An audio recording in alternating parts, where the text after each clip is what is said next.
Hello friends. Welcome to Homeopathy Medicines.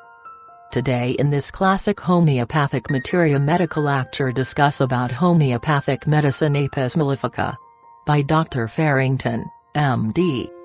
Before starting this video, please subscribe to this channel. We need support from you to make this channel more beautiful and more informative. Now going to discuss about Apis mellifica, its uses and symptoms. For this remedy, we have two names, according to the manner in which the preparation is made. It is either Apis mellifica, the honey-bearing bee, or Apimvirus, the poison of bees. The original preparations of the remedy were made in this manner. A large white dish was placed under a bell jar, in which there was a perforation through which a stick was inserted. Several hundred bees were then placed beneath the jar. The stick was then moved about, and, irritating the bees, caused them to sting the jar and the dish. After a while, the bees were allowed to escape, and on the bell jar and plate were seen numerous specks. Alcohol was poured over these, and thus we obtained a powerful extract of the poison of the bee. This is Apimvirus. Subsequently the whole bee was used. Triturations were made of the entire insect. Thus we obtain Apis mellifica. The symptoms of the two preparations have not been separated. Apis mellifica is a comparatively new remedy, and is an invaluable acquisition to our Materia Medica. In order to understand its symptomatology, let us look at its toxicology.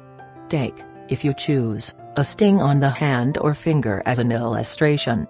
Just after the sting, which causes a sharp sticking or burning pain, there commences, quite promptly, swelling of the part, which swelling at the start is extremely sore. The part feels as if it had been bruised or pounded. The swelling at first is of a rosy pinkish hue. It spreads very rapidly, the pains become intense. They are of a burning, stinging, or shooting character, seldom throbbing. Heat of the part increases with the burning and stinging pains. This may end very speedily in resolution, or it may go on. If it pursues the latter course, you will notice that this redness, this rosy appearance becomes more intense, in fact assumes an erysipelatous appearance. Still later, it changes its color and takes on a pale but bluish hue, the swelling pits on pressure showing that the parts are sedematous. After a while, if the condition of the system is such as to permit, gangrene of the part takes place. The inflammation produced by Apis is not then of asthenic type. It is not, for instance, such as would be cured by aconite, quick, sudden swelling of the part coming on rapidly and ending in resolution, not such as would be cured by belladonna, bright red swelling with throbbing pains, but ending either in resolution or suppuration, but it is such as goes on to destruction of tissue.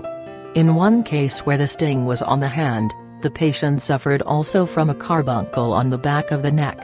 Apis attacks the vital forces as is shown by the following characteristics of the drug. The patient feels strangely as if about to die, and yet there is no fear of death, thus differing from aconite and arsenicum. The brain is tired as if gone to sleep, prostration even to faintness as after exertion. The body feels bruised, nervous trembling, great prostration as in diphtheria, even in the beginning of the disease, delirium low and muttering, sensorial apathy, a happy expression, tongue can hardly be protruded, face expressive of anxiety as from visceral disease, loss of consciousness especially in eruptive diseases, the mind is weakened, awkwardness, lets fall what she is carrying and laughs in a silly manner at the mishap. Apis may be employed in states of mind resembling hysteria. The fidgetiness, restlessness, excitability, and ill-timed laughing, together with fickleness at work, have led to its successful use for nervous girls. In addition, it has been observed that they are awkward, dropping things, and then laughing in a silly way at their clumsiness. The sexual passion is too active, and they are prone to jealousy. The confusion of mind and unconsciousness just noted indicate the remedy in severe adynamic forms of disease, such as malignant scarlatina, diphtheria, typhoid fever, etc. Also a complete stupor after apoplexy is said to have yielded to it when opium failed. In scarlatina, the fever runs high, and the attending restlessness is one of nervous agitation. Mouth and throat are very red, with blisters on the borders of the tongue, and swollen puffy fauces, burning stinging, and a scalded, raw feeling in mouth and throat. The skin pricks as from needles, the rash being interspersed with a miliary eruption. There is always puffiness of some part of the surface. Prostration is early. Urine scanty or suppressed. High fever and drowsiness. In typhoid fever the delirium is of the muttering kind. The weakness is so great that the tongue is protruded with difficulty, and the muscles are so relaxed that the patient slides down in bed. The tongue is blistered, dry, cracked, and even ulcerated. Very important is the soreness of the swollen abdomen to touch. In meningitis or in meningeal irritation, apis holds a prominent position as a curative agent. It is often the remedy, no matter what the ailment, when shrill outcries in sleep lead to the suspicion of cerebral irritation. Such cases frequently begin with the nervous fidgetiness so characteristic of the bee poison, and advance to more serious conditions. In tubercular meningitis, or in acute cerebral effusions, a suppressed or undeveloped eruption is a good guide to the choice of apis. We may profitably compare apis here with Belladonna, Helleborus, Arsenicum, Bryonia, zinc, sulfur, cuprum, glenoyine, lachesis, rus, hyoscyamus, natrum myrrh, bovista, etc. Belladonna is doubtless frequently employed when apis would suit better. A little care, however, will enable the practitioner to distinguish the fidgety nervousness of the latter from the more intense cerebral irritation of the former.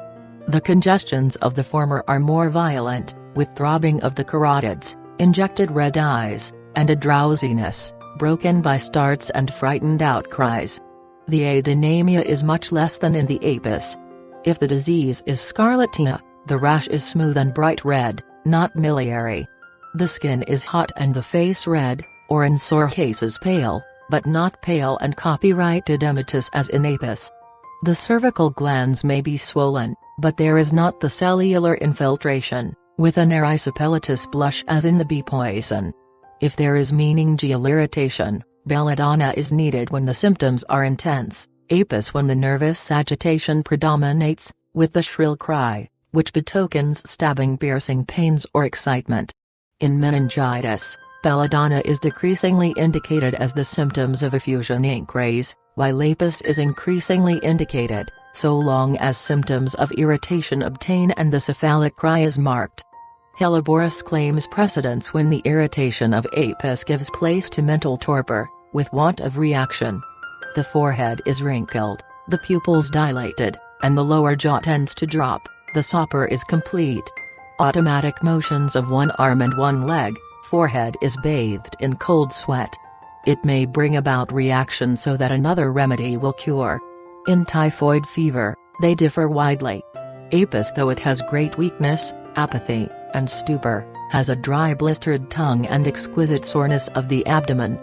Helleborus has complete sensorial apathy, dark, sooty nostrils, slow pulse, no response to touch or pressure. Bryonia bears some slight resemblances, especially as, like apis, it may be needed for cerebral effusions following suppressed exanthermida. But the sensorium is benumbed, though the senses are not so perverted as in either apis or Helleborus. There is a constant chewing motion, face dark red, lips parched. When offered drink, it is taken hastily and impatiently. If the child is moved, it screams with pain. Later, when the sensorial depression amounts to sopor, Helleborus follows well, even if the chewing motion and hasty drinking continue. Apis follows, if sopor ensues with a more shrill cephalic cry than in either of the other remedies. Cuprum compares with apis when meningitis results from a suppressed exanthem, but the symptoms are quite diverse. Copper causes loud screaming, followed by violent convulsions. The thumbs are clenched and the face is pale, with blue lips, eyeballs constantly rotating. If convulsions occur in the apis case, they are less violent, consisting of restlessness and twitching of one half of the body, the other, being lame, trembling. Much more closely related in suppressed eruptions, is sulfur. The two follow each other well. Glenoyine, like apis, has the cephalic cry, sensation as if the head was enormously expanded, etc. Spasmodic vomiting of cerebral origin is most prominent in the former, as is also intense congestion and throbbing. Zincum produces cerebral irritation, child awakes with fear, rolls the head, cries out and starts in sleep. Constant fidgety motion of the feet. Anemic children, too enervated to develop an exanthem. In typhoid states, the prostration is very great, with impending cerebral paralysis. Unconsciousness, blue hands and feet, with coldness, weak pulse, lower jaw dropped. Here the oxide has been successfully employed. Rustox, though incompatible with apis, has many similar symptoms. In scarlatina, for instance, both suitinadenamia, swollen throat, erysipelatous inflammation of the skin of the neck, miliary rash, drowsiness, edema. In rus, however, the eruption is darker, the erysipelas dusky red, and there is great bodily restlessness, not the fidgetiness of apis. Arsenicum is similar to apis in many respects. Both have anxious change of place, fear of death, restlessness, great weakness. See also in several instances anon, but although irritability of mind is in both, it is more an anxiety and fear in arsenic, more a nervous restlessness in apis. If they meet in cerebral affections, as possibly they may, especially in hydrocephaloid, arsenic is to be selected by hot skin, pale and hot face. Child lies in a stupor, suddenly it twists its mouth and a jerk goes through the body, or the child lies as if dead, with half-open eyes, gum on the conjunctivae, and no response to touch of the eyelids. Hyoscyamus and lachesis are similar in jealousy. Natrum myrrh, bovista, lacas, athhusa, agnosia, nuxvim, have awkwardness, the first is most similar. I have already hinted that apis might be of use in dropsies. The symptoms calling for it are briefly these. In general dropsies, we find it indicated by the peculiar appearances of the surface of the body. There is a sort of waxen hue to the skin has a transparent look, with a whitish or perhaps a slightly yellowish tinge. The urine is scanty, and there is almost always absence of thirst. The characteristic symptoms are the transparency of the skin and the thirstlessness. Now as to cause. Apis is especially useful in dropsies of renal origin, whether the result of scarlatina or not. The urine is scanty and highly albuminous, and contains casts of the uriniferous tubules. There is a swelling about the eyelids. The surface of the body feels sore and bruised, in some cases, the pain is of a burning character. If the dropsy is of cardiac origin, the feet are edematous, especially after walking. This is attended with almost intolerable soreness and burning. Even when the dropsy has invaded the chest and we have hydrotrax, apis may be the remedy, especially when the trouble is of cardiac origin. The patient is unable to lie down. He has the same constrictive feeling about the chest that we find under lachesis. He has a dry cough which seems to start from some place in the trachea or larynx, usually the trachea, the cough not ceasing until a small quantity of phlegm is loosened. Thus far the remedy is exactly like lachesis. But apis has in addition to these symptoms a mental symptom which comes from the chest, and that is a constant feeling as though he could not live. It is not that feeling of dyspnea, but it seems to be a sort of anguish of mind that the patient cannot understand how it would be possible for him to get another breath, so great is this suffocative feeling. Often associated with these chest symptoms, the patient has a strange feeling as though he was going to die, but to distinguish it from aconite in febrile states and arsenic in hydrotrax, there is no fear of death. In pleuritis with exudation, apis is one of the best remedies we have to bring about absorption of this fluid. Apis and sulfur will cure the majority of these cases. Apis also acts on the synovial membranes, giving you a perfect picture of synovitis, particularly when it affects the knee. It is indicated when there are sharp, lancinating, stinging pains shooting through the joint, with aggravation from the slightest motion. Bryonia affects the joints and their synovial membranes, but the pains are more stitching, with tension, better from warmth of bed, apis being better from cold applications. Iodine is useful in dropsy of the knee, and has followed apis well, especially in scrofulous children. Compare also kali iod. We have still another form of dropsy in which apis is a remedy, that is, dropsy of the brain, what used to be called hydrocephalus. It is not so often indicated in the true hydrocephalus, that is when from some mechanical cause there is inflammation set up in the membranes of the brain, followed by accumulation of serum in the brain, but it is in tubercular meningitis in which this remedy is useful. Apis is here indicated in the first stage. The symptoms which call for it are these: the child bores its head backwards into the pillow, and rolls it from side to side. Every little while the child arouses from sleep, with a shrill, piercing cry. This peculiar shriek is due to pain. In addition to this cry, the child is usually convulsed, one side of the body is convulsed, and the other lies as if paralyzed. Strabismus shows itself. The pulse is rapid and weak, and the urine is scanty. Now there is no remedy which can do any good in this stage if apis does not. In some cases, there is a peculiarity of apis which I should mention, and that is slowness of action. Sometimes you will have to wait 3 or 4 days before you notice any effects from its administration. The favorable action of the remedy is first shown by increased flow of urine. In dropsies, apis may be compared first of all with Arsenicum album, which has the same transparency of the skin, and is also of use in dropsies of renal, cardiac, or hepatic origin. The differences between the two remedies are these: first, Arsenicum has intolerable thirst, usually drinking but small quantities at a time, because water annoys the stomach. Eating and drinking cause vomiting. I have seen cases in which even a single teaspoonful of medicine provoked vomiting. The patient exhibits marked restlessness. Another remedy for comparison is Aposinum cannabinum. This is much used in the West for general dropsies, for swelling of any part of the body, ascites, hydrotrax, etc., usually without any organic disease as a cause. The patient cannot tolerate any food. Food or water is immediately ejected. There is a sunken, gone, exhausted feeling at the pit of the stomach. The next remedy similar to apis is acetic acid. This is useful in dropsies when the face and the limbs too have this waxen or alabaster appearance. It is especially indicated when the lower parts of the body, the abdomen and limbs, are swollen, hence it is useful in ascites. Thus far, it is similar to apis.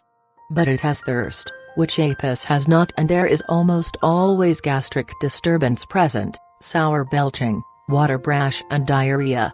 Acetic acid is an undeservedly neglected remedy in dropsy. You see how it stands between apis and arsenicum. It differs from both of these remedies in the preponderance of gastric symptoms. Now, in hydrocephalus, the most similar remedy to apis in the stage of exudation is sulfur. Sulfur is indicated more on general principles than for its particular affinity for the meninges. Tubercular meningitis cannot occur in an otherwise healthy child. There must be a diathesis at the bottom of the trouble.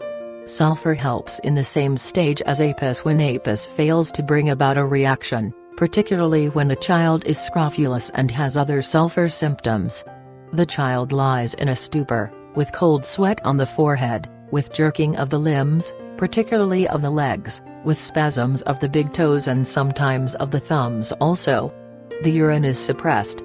Sulfur is all the more indicated if there had been a retrocession of some eruption before the disease had displayed itself.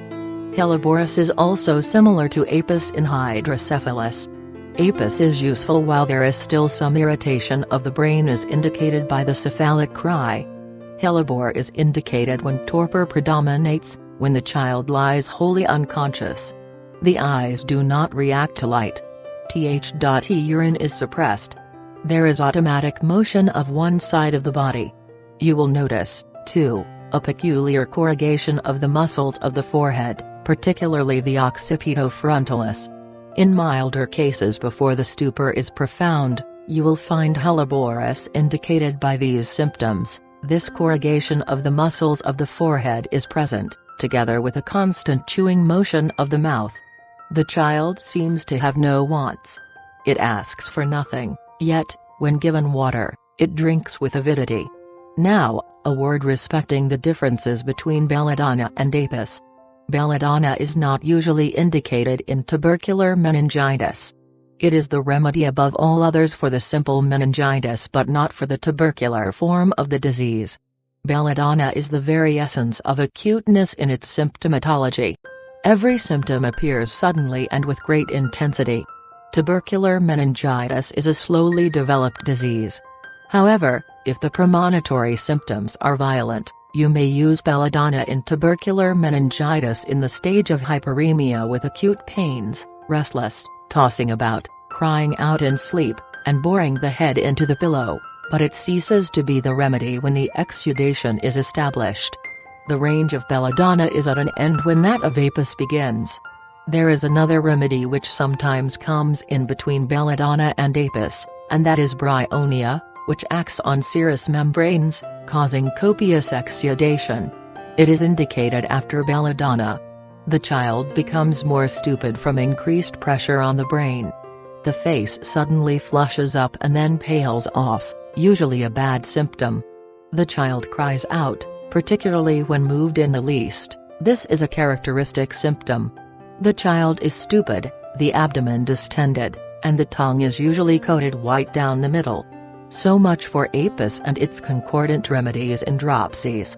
The next use we may make of apis is in Aerosyphilis. It is useful in Aerosyphilis, particularly of the face when it commences under the right eye or about the eye and spreads thence across the face to the left side, the parts quickly becoming edematous and at first assuming a pinkish rosy hue. The soreness becomes more severe, and burning stinging pains follow. There is high fever with dry skin, and usually thirst. Now, if the disease is not checked, and the face assumes a purplish livid hue, apis may be indicated in phlegmonous erysipelas, which dips deeply in the connective tissue and ends in the destruction of the part. The concordant remedies of apis in erysipelas are several. First of all, belladonna. The difference lies in this: belladonna is indicated in bright red swelling of the face, the smooth form of erysipelas. There is not much tendency to edema or to the formation of vesicles. The pains are almost always acute with throbbing in the affected parts. The brain almost always sympathizes markedly, giving you throbbing in the head, visions as soon as the patient closes his eyes. The patient jerks in his sleep. The pulse is full and hard. Another remedy, and one, too, more similar to apis than the belladonna, is rustox. You should be particular in differentiating these remedies, because they are inimical, and one cannot be given after the other. Under rustox, the color of the face is dark red, and not the bright red of belladonna nor the rosy or purplish livid hue of apis. There is almost always a formation of blisters, which burn and sting, and which are distinguished from those of apis by the preponderance of itching. Under rustox, the disease usually travels from left to right when attacking the face. Lachesis may be similar to apis in some cases when the face is bluish. But the other symptoms will enable you to decide. Apis may be of use in urticaria, when there suddenly appear on the surface of the body long pinkish white blotches raised above the skin. The itching, burning, and stinging are almost intolerable. They may come as a result of cold or during the course of intermittent fever. Here apis is similar to arsenicum, which also produces hives, and to urtica urans. This last remedy is indicated in hives when they are in not so large welts as in apis. The itching and burning are intolerable. It is especially indicated when the disease has been produced by eaten shellfish. Terebinthina is also useful in urticaria after eating shellfish. Colibromatum is indicated when the hives occur with nervous diseases. Rustox, when they are an accompaniment of ague or rheumatism. Bovista when they are attended with diarrhea, the stools being followed by tenesmus and burning. Pulsatilla comes in when the HIVs are of gastric or uterine origin. Calcarea austrarum is especially suited to chronic cases, and sepia is indicated when the trouble is worse in the open air. Also Rumex crispus. Apis may also be used in variola when there are intense itching and swelling. Apis may be used in rheumatism, whether it is of articular or muscular origin. It is more frequently indicated in articular or what is commonly called acute inflammatory rheumatism. You will find the affected parts feeling very stiff and exceedingly sore to any pressure, and often with a sensation of numbness. The joint or joints affected are swollen and give the patient a kind of stretch-tight feeling. The swelling is rather pale red in color, and there is often some fluctuation about the joint. There are burning, stinging pains, worse on any motion. The paralytic weakness of apis is that form which is so common a result of animal poisons, and compares with the sudden and violent effects of certain vegetables and minerals. It has often been successfully employed in paralysis following devitalizing affections, such as diphtheria, typhoid fever, and also when meningeal effusions remain after inflammations. In all such cases, suppressed or pre-existing exanthemata constitute a leading indication for the bee poison, and the reappearance of skin symptoms calls for its discontinuance, so long as the improvement thus instituted lasts. Sulfur is a great aid here. In these cases of prostration the patient is either nervous, restless, and oversensitive, or hot and drowsy, whether thirsty or not. Apis is useful in febrile conditions. It produces an intermitting type of fever, and it may, therefore, be used in intermittent fever. It is particularly useful when the chill comes at 3 o'clock in the afternoon. There may be thirst or there may not.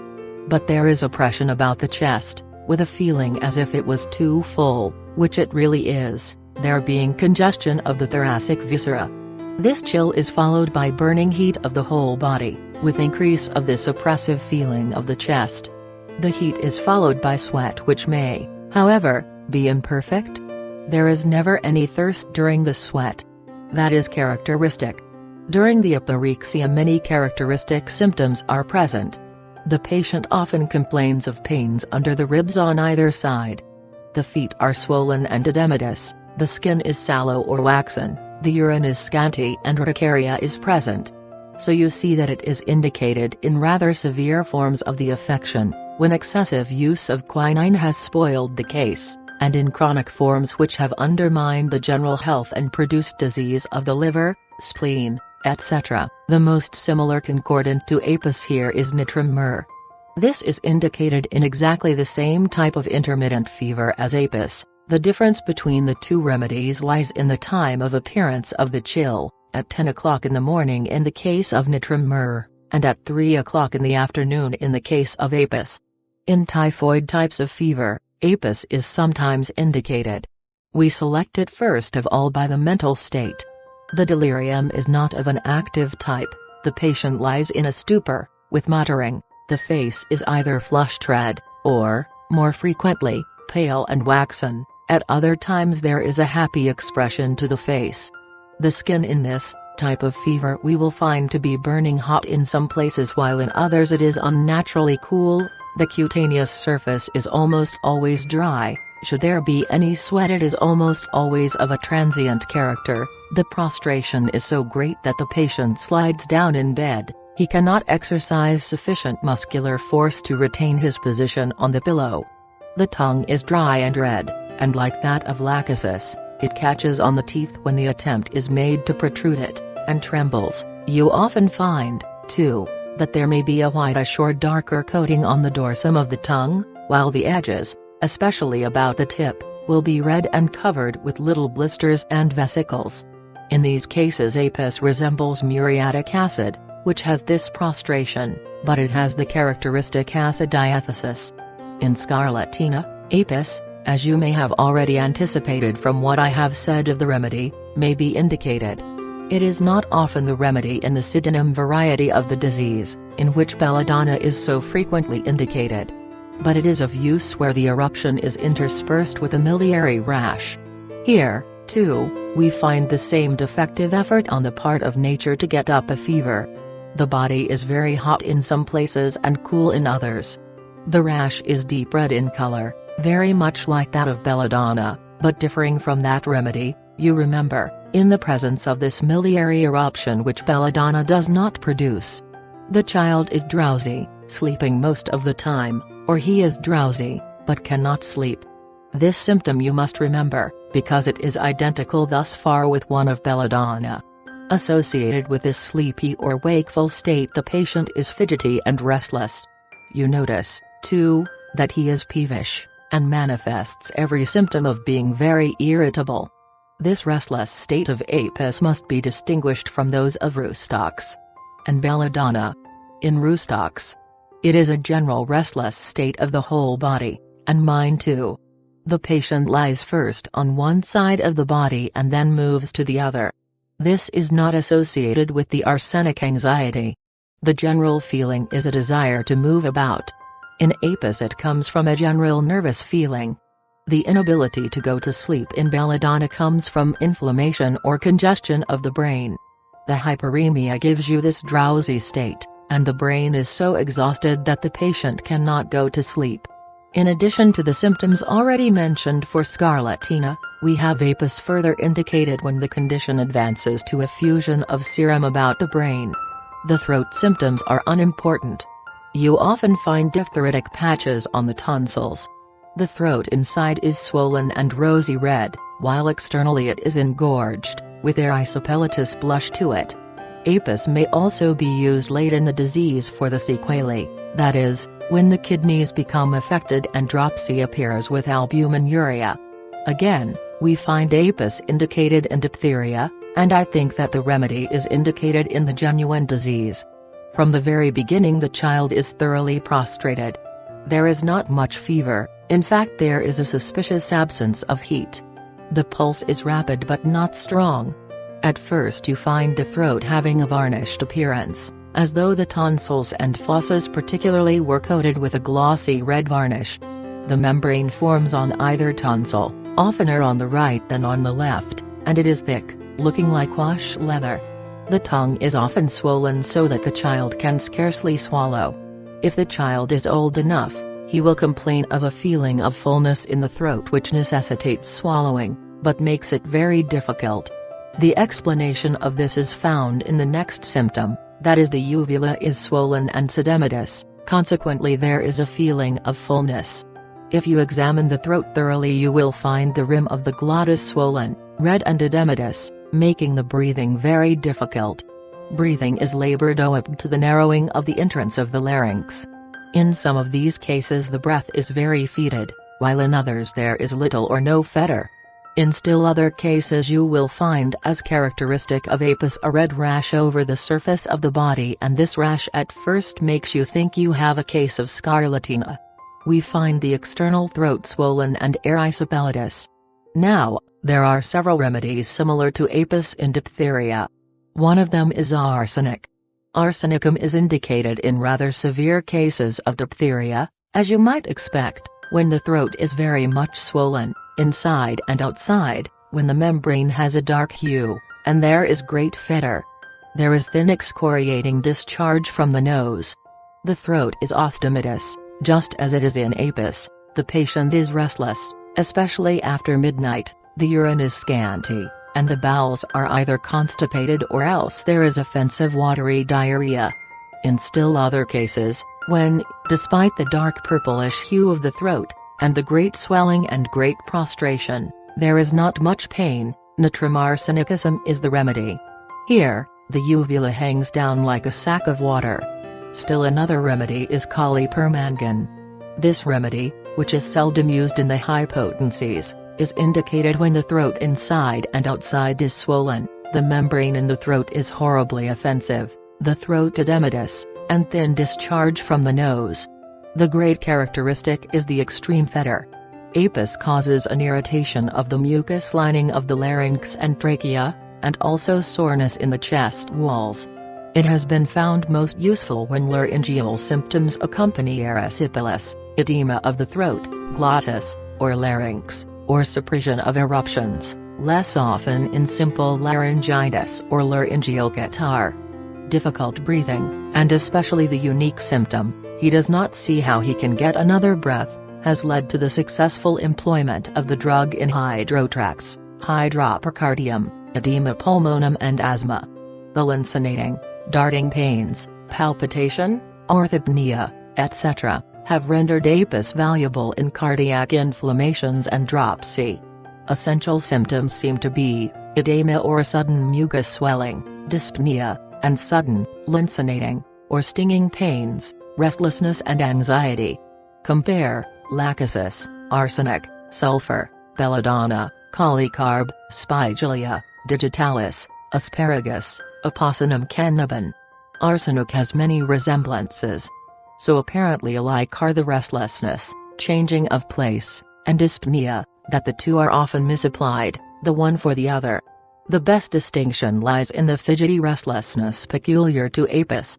If dropsy obtains, both may be needed in pale, tensely swollen limbs, but apis often has a redness, itching or erysipelatous condition present, as well as thirstlessness.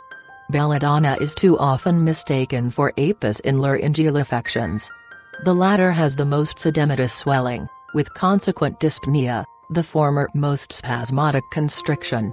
In cardiac affections arsenic, opossum cannabinum, digitalis, and asparagus, bear some similarities with apis, especially with great debility and dropsy.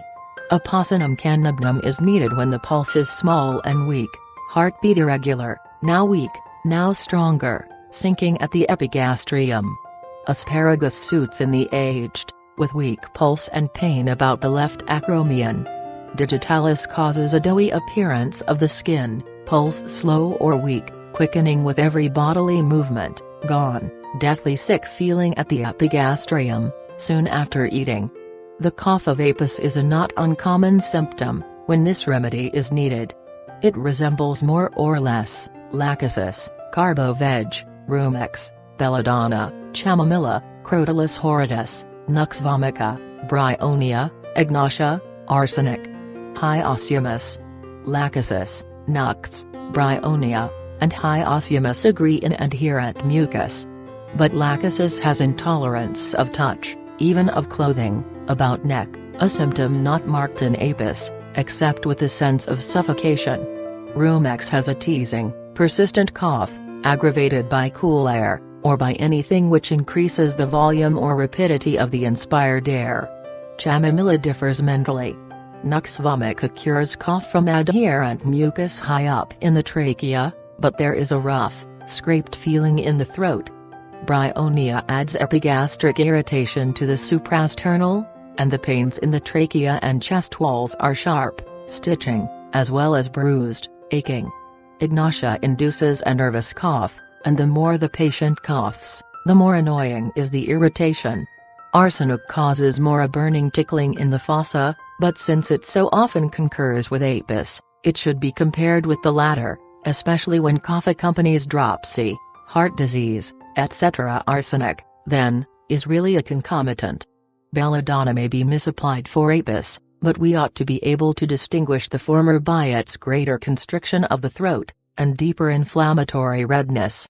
Carbo-veg agrees in hoarseness, rawness, and tickling cough, but the irritation is as from vapor of sulfur. Now, the action of apis on the genital organs. Apis is often indicated in diseases of the female organs. Nearly all the provers experienced symptoms referable to the uterus and ovaries. It must be given cautiously during pregnancy, because if given in low potency and frequent doses it may bring about a miscarriage, especially before or at the 3rd month, because apis produces bearing down in the uterus. We may use it in amenorrhea when we have congestion to the head as a result, with bearing down in the uterine region without the appearance of the menses. Particularly is it indicated in girls at the age of puberty, when they are somewhat hysterical with this amenorrhea, they are nervous and awkward. It is not a natural awkwardness but one that comes from incofiveridination of the muscles. With these symptoms there is flushing of the face. We may also use apis in affections of the ovaries, especially of the right. It holds the same relation to the right ovary as lachesis does to the left. It is indicated in novaritis with extreme soreness in the right inguinal region, together with burning or stinging sensations, and some tumefaction directed either over the pelvis or more characteristically through the rectum or vagina. In ovarian cysts, Apis is an excellent remedy to control the trouble, especially in the incipient stages. We have here, in addition to the burning and stinging pains, numbness down the thigh and over the right side of the body, feeling of tightness across the chest, with cough. This is not a symptom of lung disease, but is reflex from the uterus. Now there is a combination of honey with salt, known as Melkum sale. This was for years a popular remedy in Germany for bladder troubles and for diseases peculiar to women. I have used this remedy in prolapsus uteri and even in chronic metritis, especially when associated with subinvolution and inflammation of the cervix. The special symptom which leads you to the remedy is a feeling of soreness across the hypogastrium from ilium to ilium. Apis may be of use in diseases of the eyes. I have had several cases of asthenopia cured by this remedy when reading causes smarting in the eyes, with lacrimation and itching of the eyelids and some burning and stinging. Apis is also a remedy for staphyloma, whether of the cornea or sclerotic. In external diseases of the eye, Apis is not without value. The eyes are oversensitive to light. The conjunctiva is reddened or puffy and chemosed. Still, this swelling of the palpebral conjunctiva under Apis is more from congestion than from a true chemosis as under Roustox, which is very similar, especially in edematous swelling of lids, chemosis, hot, gushing lacrimation, Aerosyphilis. But Apis has less tendency to the formation of pus, a symptom highly characteristic of Rous. In the former the pains are stinging, the time of exacerbation is evening, and cold water relieves the inflamed lids. If erysipelatous, the lids are a blue-red, looking watery as if semi-transparent. In the latter, the pains are worse at night, particularly after midnight. Warmth relieves, the erysipelatous lids are of a dusky red, and together with the cheeks are studded with small watery vesicles. The pains are usually drawing, tearing, though in erysipelis they may be burning, stinging, but with more itching than the bee poison. The eyelids often feel heavy and stiff. Arsenic compares with Apis in hot tears, violent pains, edematous lids. But the lacrimation is more acrid. The edematous lids are pale, not blue-red. The palpebral conjunctiva and edges of lids are very red. The restlessness is more pronounced.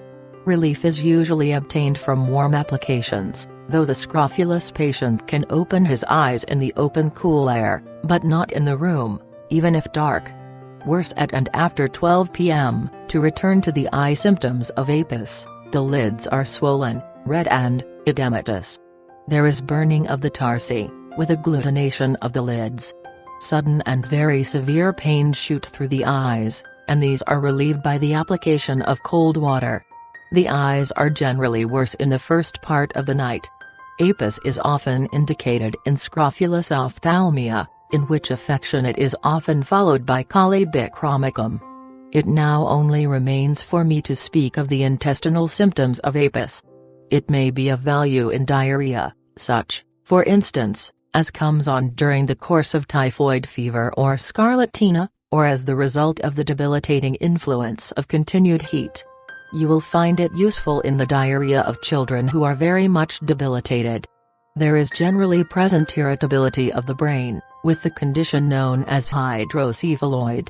The symptoms are much like those indicating Apis in Hydrocephalus. The child wakens up with a scream. The stools are thin, watery, yellow in color and usually worse in the morning. At every motion of the body the bowels move as though the anus had no power. The stools may or may not be offensive. It differs from bryonia, which has morning diarrhea worse from motion, in that under Apis, the motion aggravates, not because of its general effects, but because the anus is so uncertain. In bad cases you will find the urine scanty. Apis may also be thought of in paneridium. The finger swells rapidly with tense glossy red surface and violent burning, Stinging pains. In this respect, apis is very similar to sulfur, and may be followed by sulfur when its action is imperfect. Apis is antidoted by plantain and lachesis and is complementary to natrum myrrh. Ledum was proposed by Test as an antidote for stings of insects. Dr. Drysdale has cured nightly itching of the feet with it. In closing, let me ask you to remember the relation of apis to arsenic, acetic acid, belladonna, rus and sulfur. Remember also its inimical relation to rustox. Thanks for watching this video. If you want more videos like this, please subscribe to this channel and press the bell icon. Comment us your feedback. Like and share this video with your friends and family. For paid and free consultancy online, visit homeopathymedicines.com and mashclinic.com. Thank you. Have a nice day. Stay healthy, stay happy.